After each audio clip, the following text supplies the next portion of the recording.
وَلِتُكَبِّرُوا اللَّهَ عَلَى مَا هَدَاكُمْ وَلَعَلَّكُمْ تَشْكُرُونَ۔ محترم حضرات و خواتین، چھوٹے بچوں، بزرگوں، دوستوں، عزیزوں، تمام تعریفیں اللہ تعالیٰ کے لیے ہیں جس نے ہمیں یہ عید کی خوشیاں نصیب فرمائیں۔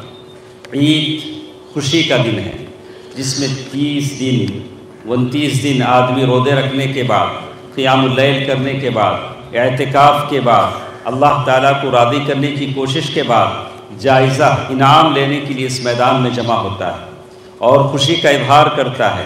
اللہ کے نبی صلی اللہ علیہ وسلم کی سنت مبارکہ ہے، عید کی نماز جب ختم ہو جاتی تو اللہ کے نبی صلی اللہ علیہ وسلم سارے لوگوں کی طرف کھڑے ہوتے، کہتے انا نخطب، اب ہم خطبہ دینے جا رہے ہیں، جو چاہے بیٹھے، جو چاہے چلے جائے، کوئی بات نہیں۔ اگر کسی کو ایمرجنسی ہے تو بنا خطبہ سنے جا سکتا ہے، کوئی اس پر پابندی نہیں ہے۔ یہ بات اللہ کے نبی صلی اللہ علیہ وسلم نے صحابہ کرام سے کہا، وہی بات ہم آپ سے بھی کہتے ہیں کہ آپ اللہ کے نبی صلی اللہ علیہ وسلم کی حدیث کو پہنچانا ہمارے پاس ضروری ہے۔ اسی طرح ایک اور چیز جس کی طرف میں آپ کو متنبہ کرنا چاہ رہا تھا کہ عید کے دن بدعت سے بچنا چاہیے۔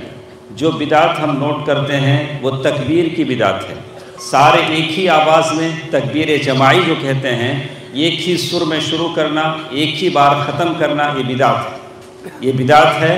آئندہ اس سے احتراز کریں، بچیں۔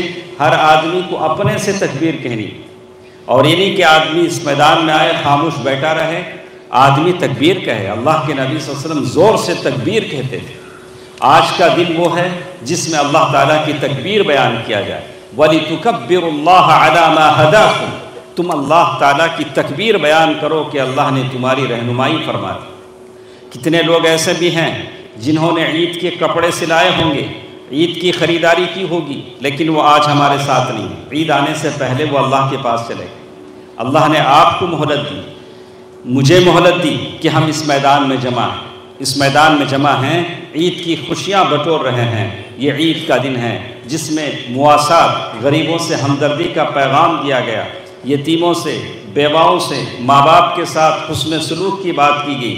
آدمی اپنے بیوی بچوں کو اچھا کھلائے، اچھے کپڑے پہنے، زیب و زینت کا اظہار کرے۔ عید کی نماز کے لیے آئے تو اچھے کپڑے پہن کر آئے، سوائے عورتوں کی۔ عورتوں کے لیے کہا گیا کہ وہ سیدھی سادھی کپڑوں میں آئے، بغیر خوشبو لگائے عیدگاہ کو آئے، جب واپس جائے تو ہو سکتا ہے گھر میں پہن لے۔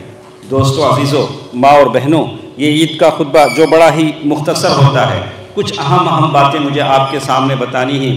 اللہ کے نبی صلی اللہ علیہ وسلم نے حدیث میں فرمایا، ان المفلس من امتی، میرے امت کا فقیر کون ہے؟ میرے امت کا فقیر کون ہے؟ رمضان گزرا ہے، رمضان میں آپ نے ماشاءاللہ کتنے روزے رکھے، کتنا اللہ کو راضی کیا، قیام اللیل میں قرآن ختم کیا، اعتکاف کی سنت ادا کی، صدقہ کیا، زکوٰۃ المال، مال کا زکوٰۃ دیا، زکوٰۃ البدن، فطرہ ادا کیا، اور پتہ نہیں کتنی زکوٰۃ آپ نے ادا کی، تو ڈھیر ساری نیکیاں آپ کے پاس جمع ہو گئی، چاہے مرد ہو عورت، ماشاءاللہ بہت ساری نیکیاں آپ کے اکاؤنٹ میں ہیں۔ لیکن اس کے باوجود بھی اگر آپ اور ہم فقیر ٹھہریں تو کیا مطلب ہوگا؟ اگر اس کے باوجود بھی ہم فقیر ہیں تو اللہ کے نبی صلی اللہ علیہ وسلم بتایا، ان المفلس من امتی، میرے امت کا فقیر وہ ہوگا جس کے پاس نماز کی دولت ہے، زکوٰۃ ہے، اعتکاف ہے، لیکن اس نے کسی کو گالیاں دی ہیں، اس نے کسی کی عزت، خامخواہ کسی کی عزت پر کوئی بات کہہ دی ہے، کسی کے حق میں غیبت کر دی ہے، وہ کل حشر میں آئے گا، اس کے بہت سارے نیکیاں اس کی جھولی میں ہوں گی، لیکن پھر بھی وہ خالی ہوگا، پھر بھی وہ خالی ہوگا۔ اس کی نیکیاں ہم دوسروں کو دے دیں گے، جس کی اس نے غیبت کی، جس کی اس نے گالی دی، جس کا مال اس نے حرام طریقے سے دیا، جس کو اس نے مارا، جس کو اس نے قتل کیا، وہ ساری نیکیاں ہم اس کے حوالے کر دیں۔ دوستو، عزیزو، ماں اور بہنوں، آپ تمام سے مجھے یہی کہنا ہے کہ ہم نے بہت ساری نیکیاں کمائی ہیں، لیکن یہ معاملات تھوڑا اس میں اصلاح کر لیں۔ کسی سے ہماری دشمنی چل رہی ہے، کسی سے ہمارا اختلاف چل رہا ہے، کسی سے ہمارے دل میں بغض ہے، کدورت ہے، عناد ہے، اسے ختم کرنے کی کوشش کریں۔ جب تک یہ چیزیں ختم نہیں ہوں گی، ہماری وہ لمبے لمبے سجدے، ہماری تلاوت قرآن، یہ ساری کام نہیں آئیں گی۔ شاید یہ چیزیں بہو اور ساس کے درمیان کیوں نہ ہوں، اور داماد اور سسر کے درمیان کیوں نہ ہوں، بیٹا باپ کے درمیان کیوں نہ ہو، میاں اور بیوی کے درمیان کیوں نہ ہو، کسی بھی آدمی کے درمیان ہو، ان چیزوں کو ختم کرنا ضروری ہے۔ دوستو، عزیزوں، ماں اور بہنوں، ایک اور چیز جو میں آپ کے سامنے کہنا چاہتا ہوں، بہت سارے ایسے ہیں رمضان میں بہت سارا عمل کرتے ہیں، رمضان جیسے ہی ختم ہوتا ہے مسجدوں سے دور ہو جاتے ہیں، مصلے ان کے لیے تڑپتے ہیں، وضو خانے یاد کرتے ہیں، ارے وہ اللہ کے بندے کہاں گئے جو یہاں بیٹھ کر وضو بنایا کرتے تھے، ارے وہ پیشانیاں کہاں گئی جو منبر و محراب پر سجدہ کرتی تھی، جو سجادوں پر سجدہ کرتی تھی، وہ مبارک پیشانیاں کہاں گئی؟ یہ پانی کے نل، یہ پانی کے لوٹے، یہ ساری چیزیں، مسجد کا صحن، مسجد کی دیواریں، یہ ساری چیزیں آپ کو یاد کریں گی۔ لیکن میں بتاؤں، مسلمان کا یہ شیوا طریقہ نہیں ہوتا۔ مسلمان کو اسلام نے ایک ہی حکم دیا ہے، وَاعْبُدْ رَبَّكَ حَتَّى يَأْتِيَكَ الْيَقِينُ۔ جب تک تمہارے جسم میں جان ہے تم اللہ کے بندے ہو۔ صرف شوال، صرف رمضان کے بندے نہیں، شوال میں بھی اللہ کے بندے ہو، محرم میں، سفر میں، ربیع الاول میں، ربیع الثانی میں، جمادہ میں، ہر وقت جب تک جسم میں جان ہے ہم اللہ کے بندے ہیں۔ میں سارے ماں اور بہنوں سے بھی کہوں گا کہ اپنے بچوں کی اس کا عادی بنائیں۔ ہم ہمیشہ اللہ کے بندے ہیں، اس طریقے کو ختم کریں، ورنہ یہ ظالم ہمیں دنیا میں باقی نہیں رکھیں گے۔ اللہ تعالی ہماری بقا چاہتا ہے، اسلام کی بقا چاہتا ہے، لیکن آپ اور ہم اسلام کے ساتھ اس طرح کا کھلواڑ کریں گے، اسلام سے آنکھ مچولی کریں گے کہ اسلام بس ایسا ہے کہ رمضان آیا سر پہ ٹوپی پہن لو، مسجد میں لگ جاؤ، رمضان گیا پھر باہر چلے جاؤ۔ یہ اللہ کے دین کے ساتھ آنکھ مچولی ہے۔ یخادعون اللہ وہو خادعہم، اس سے آدمی کو پرہیز کرنا چاہیے۔ دوستو، عزیزو، پھر ایک بار میں کہوں گا کہ اسلام آپ سے کہتا ہے کہ اپنے ساتھ اچھے دوستوں کو بناؤ۔ دوست کیا ہوتے ہیں؟ اللہ تعالیٰ کے پاس جانے کے لیے آپ کو ایک دوست کی ضرورت پڑتی ہے۔ اللہ تعالیٰ نے قرآن مجید میں کہا وَيَوْمَ يَعُضُّ الظَّالِمُ عَلَى يَدَيْهِ يَقُولُ يَا لَيْتَنِي اتَّخَذْتُ مَعَ الرَّسُولِ سَبِيلًا۔ جس دن آدمی کہے گا اے کاش میں فلاں کو فرینڈشپ نہیں کرتا تو اچھا ہوتا، فلاں کے ساتھ فرینڈشپ نہیں کرتا تو اچھا ہوتا، مجھے بڑا فکر تھی جو میں جانتا تھا۔ اسی لیے کہا کہ اچھے دوست کہاں ہوتے ہیں؟ تو کہا کہ الدعاء، بار بار اللہ سے دعا کیجیے، اہدنا الصراط المستقیم، یا اللہ مجھے سیدھا راستہ عطا فرما۔ والصبر، صبر کا دامن آپ سمیٹے رہیں، صبر کا دامن آپ اپنے ساتھ رکھیں۔ ایک اور چیز مجھے آپ کو بتانی ہے، میں آپ کو بتاتا ہوں، ساتھ ساتھ التفاؤل، جو کچھ بھی ہوتا ہے آپ سوچیں کہ اللہ نے ہمارے بھلائی کے لیے کیا، ہر کام میں آپ اچھا سوچیں۔ ابو بکر رضی اللہ تعالیٰ عنہ نے کیا کہا تھا؟ اللہ کے نبی، یہ لوگ دشمن یہاں تک پہنچ گئے ہیں، اگر نیچے دیکھیں تو ہم پکڑے جائیں گے۔ اللہ کے نبی نے کہا ما ظنک باثنین اللہ ثالثہما، ابو بکر ان دونوں آدمیوں کے بارے میں تمہارا کیا خیال ہے کہ تمہارے ساتھ تیسرا اللہ ہے؟ ہمارے ساتھ ہمارا اللہ ہے۔ ہو سکتا ہے کہ تمہارے پاس سیٹیں زیادہ ہوں، تمہارے پاس حکومتی اداروں میں لوگ زیادہ ہوں، لیکن ہمارے ساتھ خالق ارض و سما ہیں، ہمارے ساتھ رب العالمین ہیں، احکم الحاکمین ہیں، جس کے ہاتھ میں سارے آسمان و زمین کی سلطنت ہے۔ اس اللہ کے ہوتے ہوئے ہم کبھی مایوس نہیں ہو سکتے۔ ساتھ ساتھ ایک اور چیز، العمل الصالح، نیک عمل، یہ بہت ضروری چیز ہے، اس عمل پر مداومت کریں۔ آپ نے رمضان میں خیرات کیا ہے تو اس خیرات کو روکے نہیں، دیں۔ ذرا سوچیں کہ اللہ کے نبی صلی اللہ علیہ وسلم فرمایا لِكُلِّ لَيْلَةٍ عُتَقَاءٌ مِّنَ النَّارِ، یہ رمضان ہم سے گزرا ہے، ہر رات اللہ نے جہنم سے لوگوں کو آزاد کیا ہے۔ آپ اللہ سے بھروسہ رکھیں کہ کسی رات میرا نام بھی اس میں، کسی رات میرا نام بھی اللہ تعالیٰ نے جہنم سے آزاد کیا ہے۔ ہمیں خوش ہونے کا حق ہے، ہم وہ مایوس آدمی نہیں ہیں جن پر اللہ کے نبی نے بد دعا کی۔ جبریل امین نے بد دعا کی تو نبی نے آمین کہا۔ اس آدمی کو جس کو رمضان ملا اس نے بخشش نہ کروائی۔ ہم تو ایسے نہیں ہیں، انشاءاللہ ہم تو ایسے نہیں ہیں۔ ہم اللہ سے امید رکھتے ہیں کہ اللہ تعالیٰ نے ہماری بخشش کر دی۔ ایک اور چیز جو مجھے آپ سے کہنی تھی، التدافع سنت ربانیہ، یہ دنیا میں جو بھی کھیل ہوتا ہے حق اور باطل کا، یہ اللہ تعالیٰ کا ایک طریقہ ہے، اللہ تعالیٰ کی ایک سنت ہے، اللہ تعالیٰ کی ایک پالیسی ہے، جیسی بھی آپ کہیں۔ کیسے کہیں گے؟ فرعون اور موسیٰ علیہ السلام کے بیچ آدم علیہ السلام اور شیطان کے بیچ یہ جو تدافع ہے، یہ اللہ کا قانون ہے، یہ قیامت تک ہوتا رہے گا، یہ قیامت تک ہوتا رہے گا۔ مسلمان اپنے دشمنوں سے لڑتے رہیں گے، ایسا نہیں ہوگا کہ ہم ہمت ہار کر بیٹھ جائیں گے۔ جیسے نوح علیہ السلام، ہود علیہ السلام اور صالح، ابراہیم، لوط، موسیٰ، شعیب، یہ سارے اپنے قوم کے ساتھ ان کی جنگیں ہوتی رہی، مطلب ان کی گفتگو، بحث و مباحثہ ہوتا رہا۔ جیسے اللہ تعالیٰ نے سورۃ ابراہیم میں کہا وَالَّذِينَ كَفَرُوا لِرُسُلِهِمْ لَنُخْرِجَنَّكُم مِّنْ أَرْضِنَا أَوْ لَتَعُودُنَّ فِي مِلَّتِنَا فَأَوْحَىٰ إِلَيْهِمْ رَبُّهُمْ لَنُهْلِكَنَّ الظَّالِمِينَ۔ صرف آیت کا ترجمہ آپ سنیں، سورہ ابراہیم کی آیتیں ہیں وَالَّذِينَ كَفَرُوا لِرُسُلِهِمْ، وہ لوگ جنہوں نے کفر کیا، جو کافر ہیں، انہوں نے اپنے رسولوں سے کہا لَنُخْرِجَنَّكُم مِّنْ أَرْضِنَا، آپ کو ہم اپنے ملک سے نکال دیں گے۔ جیسے لوگ بولتے نہیں ادھر جاؤ ادھر جاؤ، یہ بات کوئی نئی نہیں ہے۔ اس زمانے میں قرآن نے لکھ دیا کہ تم سے پہلے مسلمانوں کو، انبیاء کو کافروں نے یہی بات کہی وَالَّذِينَ كَفَرُوا لِرُسُلِهِمْ لَنُخْرِجَنَّكُم مِّنْ أَرْضِنَا، ہمارے ملک سے تمہیں نکال دیں گے۔ یا دوسرا آپشن تمہارے پاس یہ ہے لَتَعُودُنَّ فِي مِلَّتِنَا، یا گھر واپسی۔ کیا بولتے تھے وہ لوگ؟ یا تو آپ لوگوں کو ہم یہاں سے نکال دیں گے، یا تو تم کیا کرو ہمارے پاس واپس آ جاؤ، جیسے گھر واپسی بولتے ہیں، ہمارے پاس واپس آ جاؤ۔ اَوْ لَتَعُودُنَّ فِي مِلَّتِنَا، اتنی بڑی تقریر کا اللہ نے مختصر جواب دیا۔ اللہ نے کیا کہا فَأَوْحَىٰ، اللہ تعالیٰ نے ان کی طرف وحی کی کہ ہم ظالموں کو ہلاک کر دیں۔ ظالموں کو ہلاک کرنے کی ذمہ داری کس کی ہے؟ کس کی ہے میرے بھائی؟ اللہ کی ہے۔ ظالموں کو ہلاک کرنے کی ذمہ داری اللہ کی ہے۔ اور اللہ تعالیٰ یہ بتاتے ہیں کہ جو مشرک ہیں، جو کافر ہیں، وہ اس زمین کے نہیں، اس زمین کے ریت کے ایک ذرے کے مالک نہیں ہیں۔ یہ زمین توحید پرستوں کی ہے، یہ زمین موحدوں کی ہے، وہ کسی چیز کے مالک نہیں ہیں۔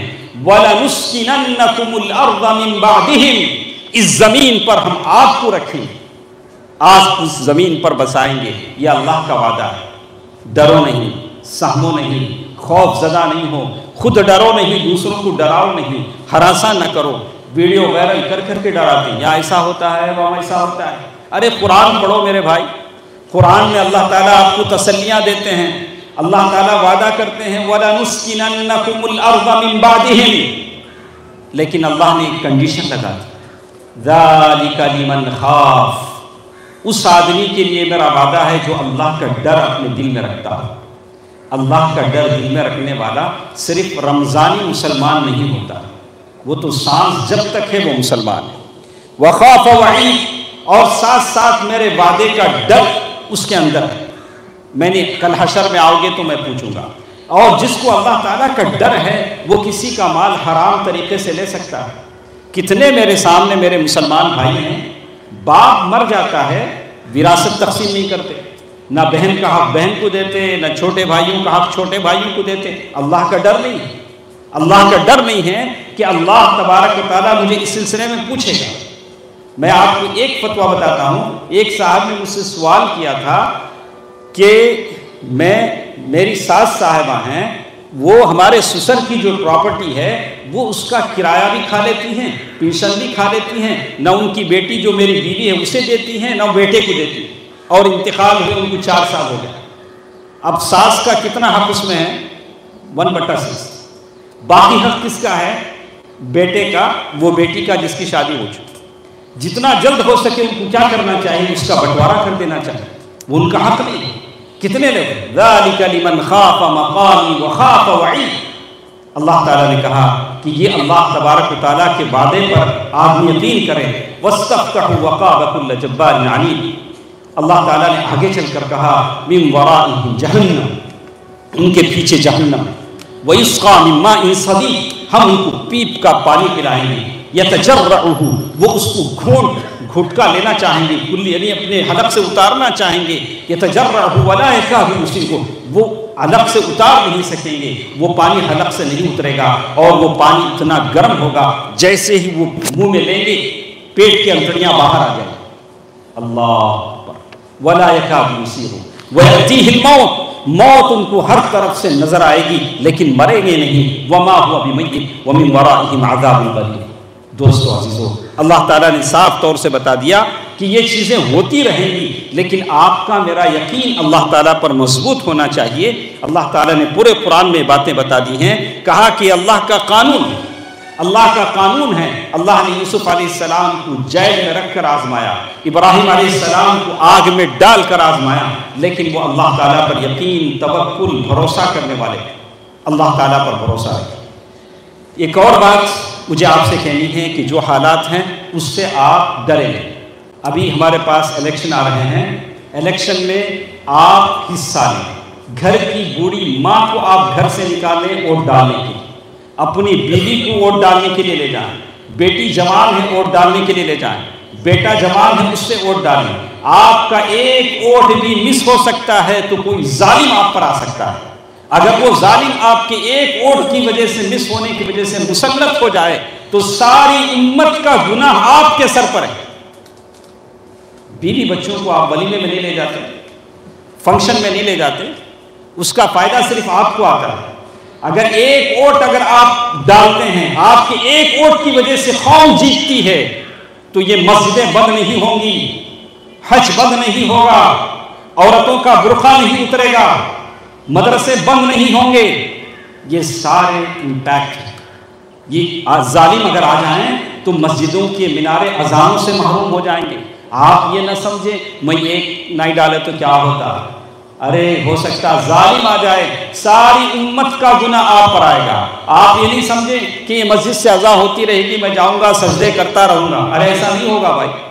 اگر ظالم آ جائیں گے تو اذان نہیں، مسجدیں ہی ختم ہو جائیں گی، حجاب ختم ہو جائے گا، نکاح ختم ہو جائے گا، ایک سا سول کوڈ آ جائے گا تو کہاں کا نکاح کہاں کا طلاق، بس صرف رجسٹر میرج رہ جائے گا۔ یہ سارے یہ ہیں جو آپ کی میری زندگی پر لاگو ہو سکتے ہیں۔ آپ کوشش کریں الیکشن میں کوئی ایک ووٹ مس نہ ہو۔ آپ کے گھر کے الیکشن سے 10 دن پہلے جب یہاں سے آپ جائیں گے تو اللہ کے نبی صلی اللہ علیہ وسلم نے فرمایا کہ آدمی عید کی نماز کے بعد گھر واپس جائے تو آدمی 2 رکعت نماز پڑھے، اللہ کے نبی کی سنت، یہاں نہیں پڑھ سکتے ہیں، گھر جا کر آپ پڑھیں۔ 2 رکعت نماز پڑھ کر کے اپنے سارے ووٹر آئی ڈی کارڈ نکالیں۔ ووٹر آئی ڈی کارڈ ہے کہ نہیں ہے؟ آپ کا نام، سیویاں کھانے سے پہلے یہ کام ضرور کریں۔ سیویاں کھانا اتنا امپورٹنٹ نہیں، ہاں یہ امپورٹنٹ ہے کہ آپ voter I D card check کر لیں کہ آپ کا نام صحیح ہے کہ نہیں، کہیں آپ محروم نہ ہو جائیں۔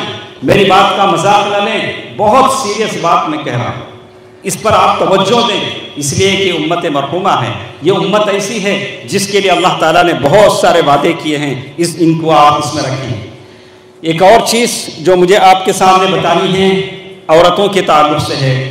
دوستو عزیزو، عورتوں کا بڑا مقام ہے، عورتوں کا بڑا مقام ہے۔ الام مدرسہ، یہ ہمارے بچوں کی مدرسہ ہے، ان کے بچوں میں انبیاء پلے ہیں، ان کے گود میں انبیاء پلے ہیں، ان کے گود میں صالحین پلے ہیں، ان کے گود میں اللہ تعالیٰ نے واعظین کو پیدا کیا ہے، بڑے بڑے اولیاء پیدا ہوئے ہیں۔ اپنی عورتوں کا احترام کریں، اپنی عورتوں کا احترام کریں۔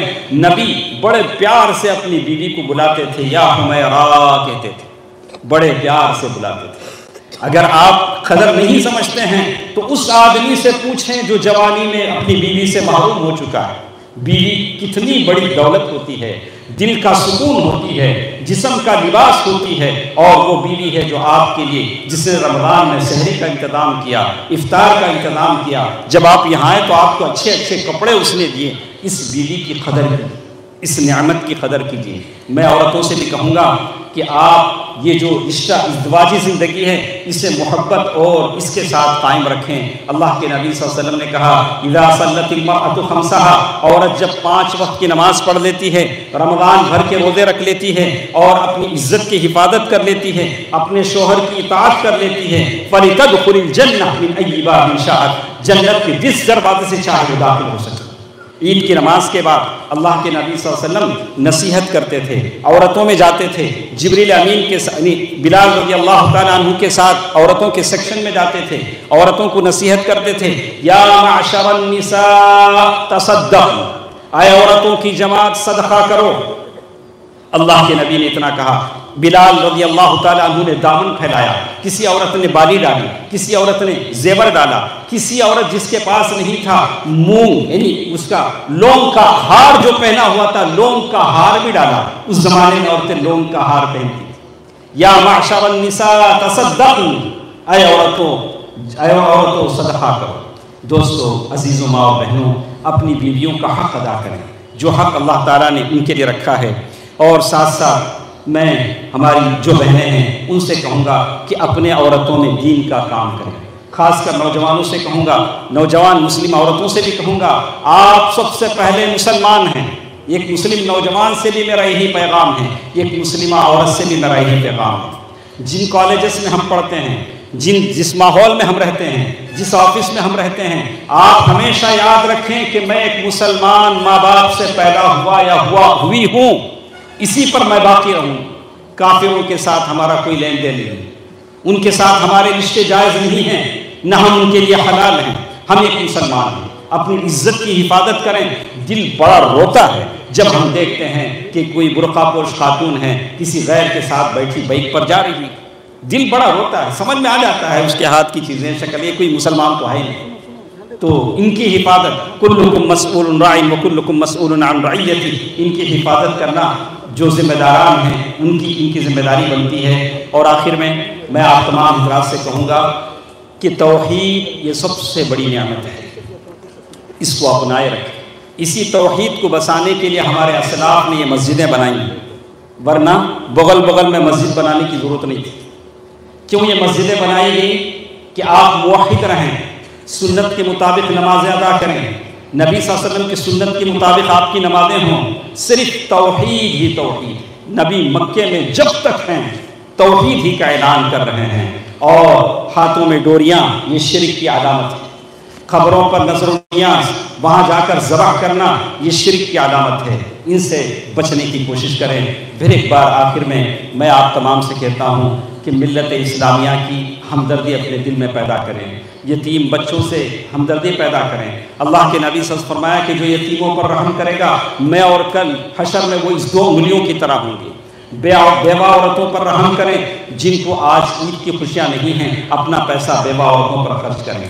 اور خاص کر میں نوجوانوں سے کہوں گا کہ آپ کے جو والدین ہیں اللہ تعالیٰ کی بہت بڑی نعمت ہے۔ آپ کچھ بھی کر لیں لیکن آپ کے گھر میں آپ کے باپ اگر آپ سے ناراض ہیں تو آپ عرش والے رب کو کیا راضی کریں گے؟ آپ کی نمازیں کیا فائدہ دیں؟ آپ کے باپ کو راضی کرنے کی کوشش کریں گے۔ الاب اوسط ابواب الجنہ، باپ جنت کا درمیانی دروازہ ہے، ماں کے قدموں کے نیچے جنت ہے۔ یہ بہت بڑی دولت ہے، اسے آپ حاصل کرنے کی کوشش کریں۔ لیکن آخر میں ایک بات میں ضرور بتا دوں، ماں باپ بھی یہ کوشش کریں کہ بیٹا خوشی سے زندگی گزارے۔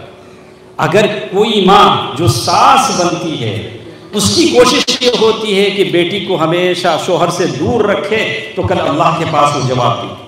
بہت ساری مائیں ایسی بھی ہیں جو خواہ دشمنی پیدا کرتی ہیں بیٹے اور اس کی بیوی کے بیچ، یا میری بیٹی اس کی بیٹی ہے تو اسے نفرت پیدا کرتی ہے، جس سے بیٹا اس کا زندگی تباہ و تاراج ہو جاتا ہے۔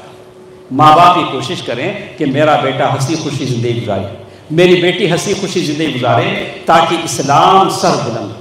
گھر اچھا ہے تو محلہ اچھا ہے، محلہ اچھا ہے تو سارا اسلام اچھا ہے۔ اللہ تعالیٰ کا ہم شکر ادا کرتے ہیں کہ اللہ تعالیٰ نے یہ عید کی خوشیاں ہمیں عطا کری۔ اور ساتھ ساتھ میں کہہ دوں، عید کے دن اللہ تعالیٰ نے جو چیزیں حلال کی ہیں اسے آپ کریں، خوشی سے جائیں، اپنے رشتہ داروں سے ملیں، جو حلال چیزیں ہیں کھائیں، لیکن قبرستان کو جانے کے لیے آج خاص کرنا اور ایسی عورتوں سے مصافحہ کر لینا جن سے مصافحہ کرنا جائز نہیں۔ عید کی خوشی میں پتہ نہیں کیا کیا کرتا ہے، کوئی بھی ہاتھ بڑھا تو مصافحہ دے دیتا ہے، ارے وہ عورت جس سے تو مصافحہ کرتا ہے حلال ہے کہ حرام ہے ذرا سوچ لو۔